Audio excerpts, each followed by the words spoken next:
Bangladesh goes to polls in 2026. The announcement was made 10 months after the interim government of Muhammad Yunus was sworn into office and after the coup that led to the ouster of Prime Minister Sheikh Hasina, who's taken asylum in India. The interim government chief, Muhammad Yunus, has ruled out any role for himself in the next Bangladesh government. He's made 11 international visits in the past 10 months in office. Elections have been delayed, key parties banned, and critics are asking, is Yunus reforming the system or slowly getting bored of running a country not ready for any radical reforms? Let's break it down. This is Quick Take, your quick guide. I'm Smita Prakash.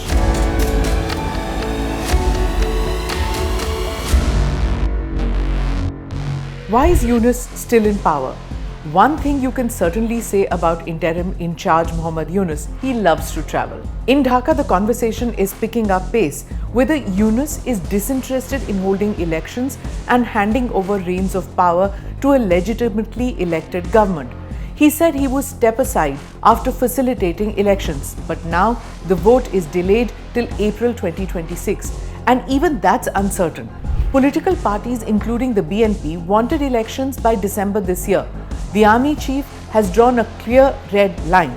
Delay beyond that and Bangladesh may face a very different kind of transition. Yunus insists reforms must come first. He says the old system is broken, that Bangladesh needs time to rebuild institutions, and that an election done wrong will never solve anything. But behind the noble words is a troubling pattern. Opposition sidelined, critics silenced, and no clear roadmap in sight. And he is out of the country almost all the time. What about the Awami League? This is where things get murky. The Awami League, the party that led Bangladesh's independence struggle, is now banned under the Anti-Terrorism Act. The interim government blames it for the 1,400 deaths during last year's protests.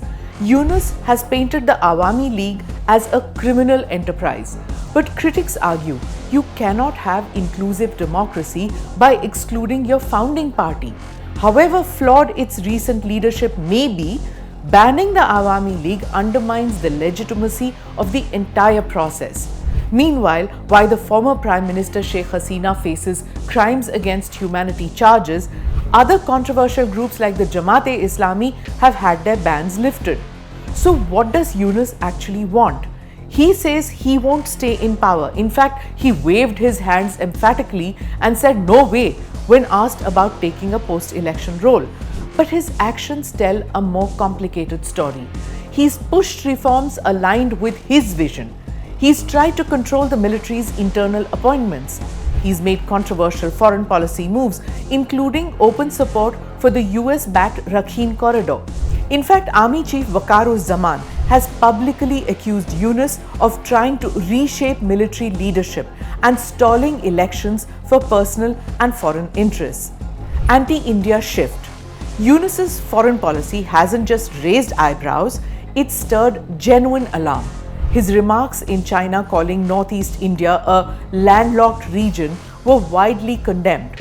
So was his apparent anti-India stance and inaction following attacks on Hindus even as he made a token visit to a temple deliberate?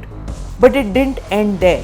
In a TV interview, he claims he has asked Prime Minister Narendra Modi to prevent Sheikh Hasina from making political statements while in exile. Where does this leave Bangladesh? Yunus had one job: to deliver free and timely elections. But time is running out. The exclusion of Awami League, the delay in polls, the controversial policy moves have eroded public trust. A new group called the National Citizens Party has come up. It is led by students who led the protests against Sheikh Hasina's government. Now they are working closely with Muhammad Yunus. In fact, some of these students are even part of his interim government. The difference between the NCP and the government is no longer clear. A democracy cannot be built by erasing history or sidelining its most significant players. Revolutions may start with reformers, but the longer they stay, the more they risk becoming what they replaced.